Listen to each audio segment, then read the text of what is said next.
स्वागत है आप सभी का एसएससीएन न्यूज के इस बुलेटिन में। आइए सबसे पहले नजर डालते हैं आज की सुर्खियों पर। मां मंगला पूजा के मौके पर श्रद्धालुओं ने निकाली कलश यात्रा। बैंड बाजों के साथ कलश लेकर महिलाओं ने किया नगर परिक्रमा।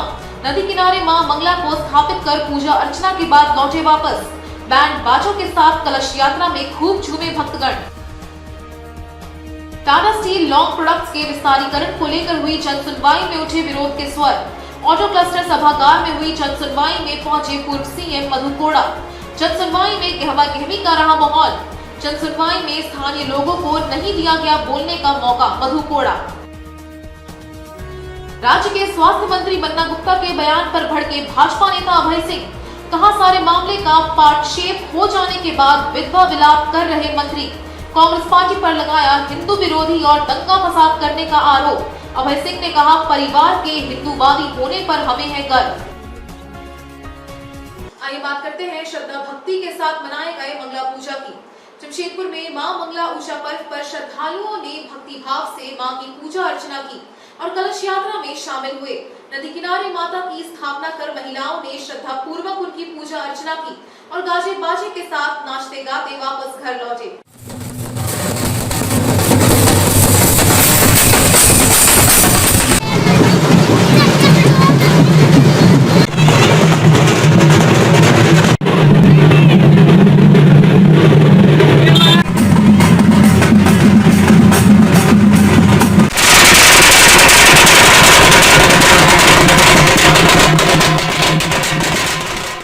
मां मंगला पूजा के मौके पर बड़ी संख्या में महिला और पुरुषों ने गाजे बाजे के साथ कलश यात्रा निकाली और भक्तों ने मां से सुख शांति, समृद्धि व स्वास्थ्य काया की कामना की।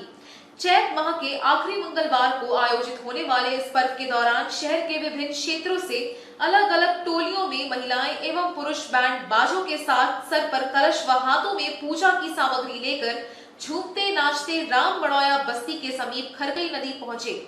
नदी किनारे मां मंगला को स्थापित कर विधिवत पूजा अर्चना के बाद सभी वापस लौटे।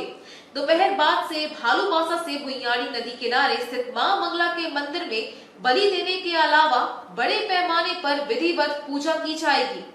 पूजा में सैकड़ों लोग शामिल होंगे। इस दौरान सड़कों पर दर्जनों महिलाएं मौजूद थी। ये पर्व हमारा आस्था का पर्व है। हमारे मुस्लिम समाज और भी समुदाय के समाज इस पर्व को बहुत धूमधाम से मनाते हैं। एक तरह का हमारा प्राकृतिक पर्व है। हमारा मूल देवी माँ मंगला है, जिसके होली के उपरांत हर 4 मंगलवार को इसकी पूजा अर्चना शुरू की जाती है और चौथे और तीसरे में इसकी पूजा की जाती है। चौथे में बहुत धूमधाम के द्वारा इस पूजा को किया जाता है। श्रद्धालु बहुत धूमधाम से नदी में, तालाब में आते हैं।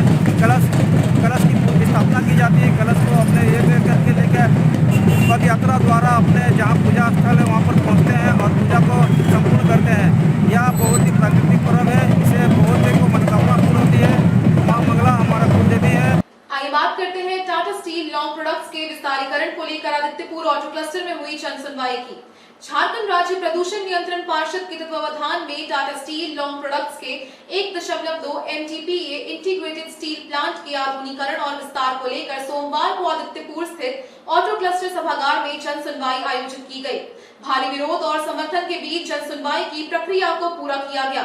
जन सुनवाई कार्यक्रम में पूर्व मुख्यमंत्री मधु कोड़ा समेत बड़ी तादाद में कंपनी के आसपास गांव के ग्रामीण, राजनीतिक दल के कार्यकर्ता शामिल हुए, जहां 2 घंटे से भी अधिक चले जन सुनवाई में गहमा गहमी का माहौल रहा। प्रदूषण नियंत्रण पार्षद द्वारा पूर्व घोषित कार्यक्रम के तहत डीसी की अध्यक्षता में गठित की गई जन सुनवाई कमेटी में प्रमुख रूप से कमेटी के अध्यक्ष एडीसी सुबोध कुमार, एसडीओ रामकृष्ण कुमार, प्रदूषण नियंत्रण परिषद के क्षेत्रीय पदाधिकारी Jitendra Prasad Singh, Tata steel long products के प्रोजेक्ट एग्जीक्यूटिव आशुतोष कुमार प्रमुख रूप से शामिल रहे।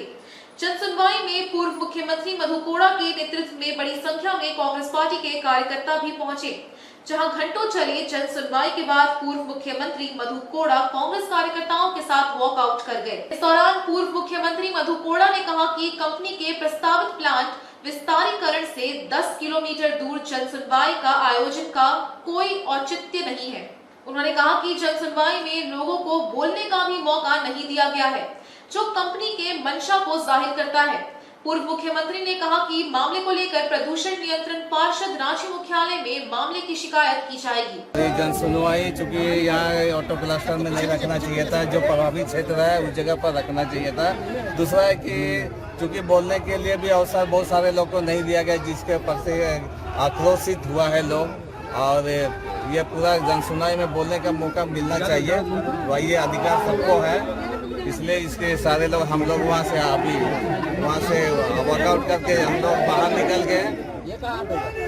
आगे हम लोग प्रदूषण नियंत्रण बोर्ड में ऊपर में रखेंगे, शिकायत करेंगे कि इस प्रकार से सुनवाई में बोलने नहीं दिया गया पब्लिक लोग। टाटा स्टील लॉन्ग प्रोडक्ट का आधुनिकीकरण और विस्तारीकरण से संबंधित उनका कुछ प्रोजेक्ट है, उस पर पॉल्यूशन कंट्रोल बोर्ड की ओर से लोक सुनवाई रखी जाती है, जिसमें वो डीसी के यहाँ वो जाता है कि कहाँ पे और कब होना है, और उसकी अध्यक्षता करने के लिए एक पदाधिकारी की प्रतिनियुक्ति डीसी करते हैं। इसके तहत डीसी ने मुझे आदेश दिया था इसमें, उसके तहत आज मैंने अपनी अध्यक्षता में यहाँ पे लोक सुनवाई का कार्यक्रम कराया, जिसमें काफ़ी संख्या में ग्रामीण भाई बंधु आए हुए थे और सभी प्रकार के लोग थे। उसमें कोई बहुत तरह के विरोध वाली बातों के साथ और कोई कुछ सुधार के निमित्त जो है सुझावों के साथ, कुछ समर्थन के साथ, हर तरह के लोग थे। सबको पर्याप्त मौका दिया गया। 2 घंटे तक अनेकों लोगों ने अपनी अपनी बात रखी, जो भी बात रखनी थी। और ये जो लोक सुनवाई है, इसमें जो भी लोग अपनी बात रखते हैं उनका पूरा वीडियोग्राफी कराया जाता है, और उस वीडियोग्राफी के आधार पर रिटेन में वो जो भी स्टेटमेंट देते हैं उनका नाम के साथ, पता के साथ उसका पूरा प्रोसीडिंग बनाया जाता है। वो प्रोसीडिंग 1-2 दिन लगेगा उसको वीडियो देख के बनाने में, और उसको बना करके झारखंड पॉल्यूशन कंट्रोल बोर्ड को भेज दिया जाता है। यही है, और इसमें सब लोगों ने भाग लिया और अपने अपने तरीके से सब लोगों ने अपनी बातें रखी।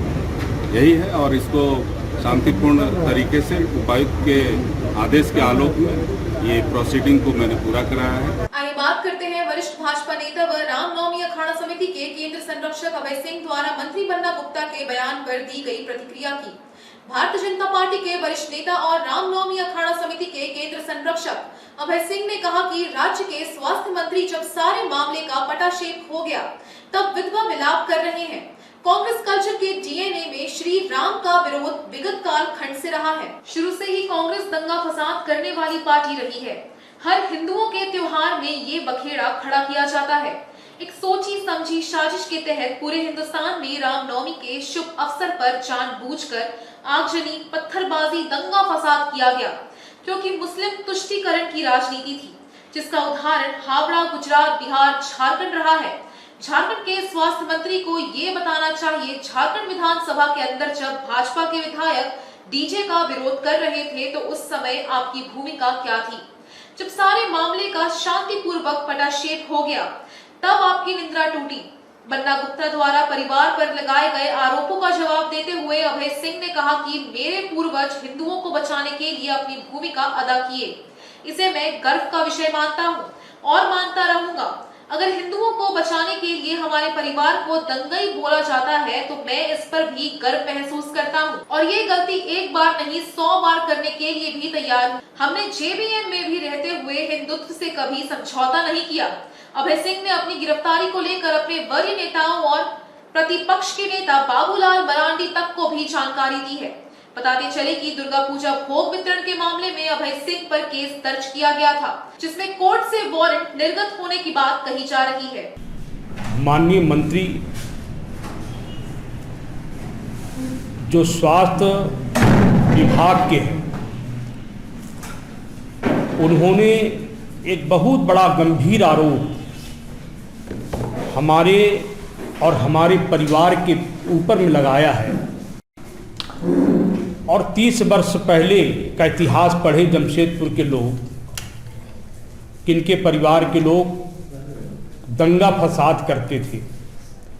इस प्रकार का ही आरोप उन्होंने बिना नाम लिए हुए, जिसे अखबार के पन्नों पर नेम्ड नाम देकर जमशेदपुर की जनता को दिग्भ्रमित करने का प्रयास किया, जनता को सच्चाई से झूठ बोलने की एक प्रथा इन्होंने नया कायम किया। तो मैं माननीय स्वास्थ्य मंत्री जी को और जमशेदपुर की जनता दोनों को अवगत कराना चाहता हूं कि एक खिसियानी बिल्ली खंबा नोते वाली कहावत है। मंत्री जी को आने में इतनी देर क्यों लग गई?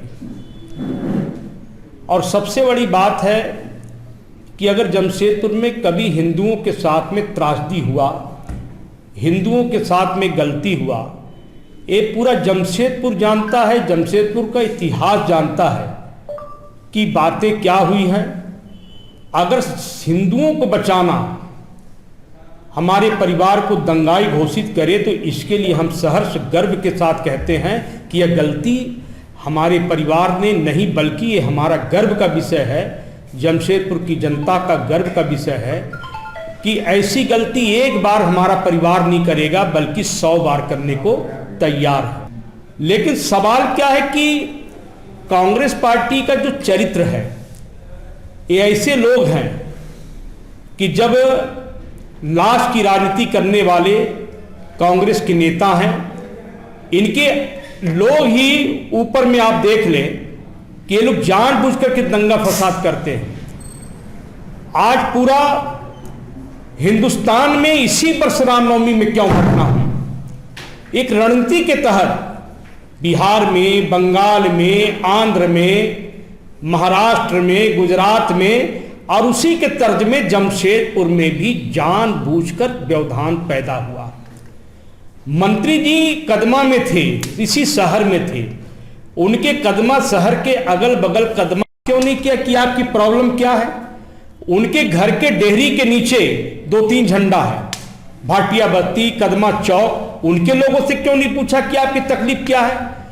मंत्री पूरे राज्य में इतना बड़ा बखोड़ा खड़ा हो रहा है और उनके नाक के नीचे भी काम हो रहा है, तो 48 घंटे तक मंत्री जी को कोई खबर नहीं हुआ, मंत्री जी को कोई पता नहीं हुआ। और रही बात कि मंत्री जी से हम पूछना चाहते हैं कि 10-12 रोज से लगातार विधानसभा के अंदर में सरकार की अडिधर्मिता थी कि डीजे बजेगा नहीं बजेगा। हमारे पार्टी के नेता विधायक लगातार संघर्ष कर रहे थे, लोगों ने आंदोलन किया अंदर पे, लोगों ने सरकार के समझ किया, लेकिन आपकी भूमिका उस समय नगण्य क्यों रही? क्या आप उस पे एक षड्यंत्र का हिस्सा बनने जा रहे थे? एक षड्यंत्र था।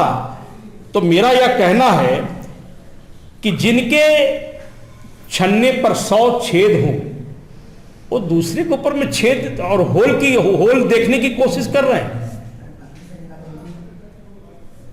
बन्ना गुप्ता जी का चरित्र सब जानते हैं, वे हमारे ऊपर में आरोप लगाते हैं कि उस कल तक छद्मवेश थे, कल तक जो है आप जो हैं काम नहीं किए, आप सेकुलर पार्टी में चले गए, सेकुलर बन गए। मैं सेकुलर था लेकिन हिंदुत्व के समझौते पर कभी वो नहीं किया। बन्ना गुप्ता जी हिंदुत्व विरोधी आदमी हैं, कांग्रेस का काम है हिंदुत्व विरोधी, जड़ में ही कांग्रेस मुस्लिम परस्ती पार्टी है, वोट बैंक के लिए पूरे झारखंड को जलाना चाहती थी, लेकिन जब झारखंड नहीं जला, इनके मंसूबे निकल करके बाहर आ गए, इनका मंसूबा का खंडन हो गया, जनता ने नकार दिया, तब ये परिस्थिति का निर्माण हुआ। आगे बात करते हैं बागबेड़ा में बीती रात गुरुद्वारे व मंदिर में हुई चोरी की। बागबेड़ा थाना अंतर्गत बागबेड़ा सिद्धू कानू मैदान स्थित गुरुद्वारा और मंदिर में बीती रात अज्ञात बदमाशों ने चोरी की घटना को अंजाम दिया है। गुरुद्वारा के मेन गेट का ताला तोड़कर गुरुद्वारे की दान पेटी और मंदिर से बर्तन व घंटी चोरी कर अपराध कर्मी ले गए। चोरी की इन घटनाओं की जानकारी आज सुबह लोगों को तब हुई जब गुरुद्वारे की साफ सफाई के लिए लोग पहुंचे। बागबेड़ा सिद्धू कानू गुरुद्वारा प्रबंधन कमेटी के लोगों ने बताया कि जब सुबह सुबह वे लोग गुरुद्वारा खोलने पहुंचे तो देखा कि गुरुद्वारा के मेन गेट का ताला टूटा हुआ है और पीछे का गेट खुला हुआ है। गुरुद्वारे की दान पेटी गायब है। कमेटी के पदाधिकारी व देखरेख करने वाले बलविंदर सिंह ने बताया कि वैसाखी पर्व के समय ये दान पेटी खोली जाती है। दान पेटी में लगभग 35 से 40 हजार रुपए के होने का अनुमान है। ये दान पेटी साल में एक बार खोली जाती है। वहीं बगल में मंदिर पर भी चोरों ने हाथ साफ किया है और मंदिर परिसर की घंटी, बर्तन और दीपक चोरी कर ले गए। क्या घटना घटा है? यहाँ सुबह सुबह जब मैं आया तो यहाँ देखा कि सुबह सुबह जब मैं आया यहाँ पर ही तो गुरुद्वारा में ताला टूटा हुआ था। मेरी मदर सुबह के खोली तो देखी उन्होंने मुझे इन्फॉर्म किया। फिर मैं आके यहाँ देखा। देखने के बाद मुझे लगा कि यहाँ पे चोरी हुआ, पूरा दरवाजा खुला हुआ था इधर का, बस दान पेटी गैप था यहाँ पर। ही कैसे घुसा है चोर? ये सामने वाला दरवाजा से ये कुंडी निकला हुआ था, टूटा हुआ था। क्या चोरी हुआ है? क्या क्या दान पेटी। कितना पैसा होगा लगभग? में भी लगभग बोले 30-35 हजार होना चाहिए। साल में हम लोग का खुलता है, जो वैसाखी में हम लोग खोलने वाले थे। और भी कुछ किसी तरह का कुछ गया है क्या? वो पता नहीं चल रहा, अभी देख रहे हैं हम लोग। इस विषय में हम लोग थाना में भी एफआईआर दिया है हमने। वो लोग भी पूरे इंक्वायरी करेंगे, देखते हैं। कहाँ का गुरुद्वारा है ये सिद्धू कानू मैदान बागबड़ा गुरुद्वारा है। जब सुबह हम लोग प्रकाश करने के लिए गुरुद्वारा खोले तो यहाँ पे ताला टूटा हुआ था और इधर पीछे का दरवाजा भी खुला था और गोलक नहीं है यहाँ पर। और हम लोग हर साल में गोलक खोलते हैं, तो अभी बैसाखी में खोलना था, लेकिन अब तो बैसाखी अभी आया नहीं, तो 30-35 हजार तो कम से कम होना चाहिए उसमें। अभी एक्यूरेट तो नहीं बता पाएंगे। हर रोज खुलता है, रोज सुबह शाम पाठ होता है यहाँ पे। दिन भर ताला नहीं लगता है, दिन भर ऐसे ही ओपन रहता है। कोई भी आता है दिन में माथा टेकने के लिए, केवल सुबह में खुल के रात में फिर ताला बंद हो जाता है। आइए बात करते हैं सुवर्णवाणी समाज द्वारा 15वें रक्तदान शिविर के आयोजन की। सुवर्णवाणी समाज झारखंड जमशेदपुर जिला कमेटी द्वारा सामुदायिक भवन बाराद्वारी में मंगलवार को 15वां रक्तदान शिविर का आयोजन किया गया।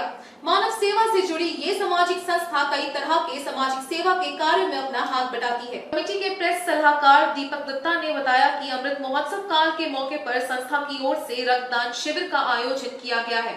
इस बार 500 यूनिट रक्त संग्रह का लक्ष्य निर्धारित किया गया है। इसके पहले संस्थान ने 450 यूनिट से अधिक रक्त संग्रह कोरोना काल में किया था, जिसका उद्देश्य केवल मानव सेवा मात्र है। इसके पहले भी संस्थान ने समाज सेवा के कार्यों में बढ़ चढ़कर हिस्सा लिया है। संस्थान ने प्रधानमंत्री राहत कोष में भी अपनी सहभागिता दर्ज कराई है। रक्तदान में सोनिक समाज के लोगों ने बढ़ चढ़कर हिस्सा लिया और अपनी उपस्थिति दर्ज कराई। आदि के अमृत महोत्सव के पावन मौके पर सुवर्णवाणी समाज की सौजन्य से ये 15वां रक्तदान शिविर है और हमारा लक्ष्य है 500 प्लस। हमने पिछले कोविड काल में 405 यूनिट रक्त संग्रह किया था और हमारा लक्ष्य उसको हम लोग पार करते हुए 500 प्लस लक्ष्य को पार करें। ये करने का उद्देश्य क्या है? ये हमारा अभियान पूर्णतः मानव सेवा को लिए समर्पित है और सुवर्णवाणी समाज रक्तदान के साथ साथ मानव सेवा के लिए तमाम कार्यक्रम लगातार कर रही है। चाहे तो कोविड काल में घर घर जाकर राशन बांटना, लोगों के लिए आर्थिक मदद करना।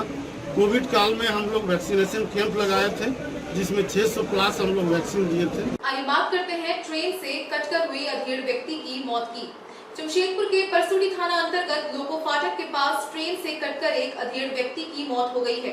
स्थानीय लोगों ने घटना की सूचना पुलिस को दी। इधर सूचना पाकर पुलिस मौके पर पहुंची और शव को पोस्टमार्टम के लिए भेज दिया।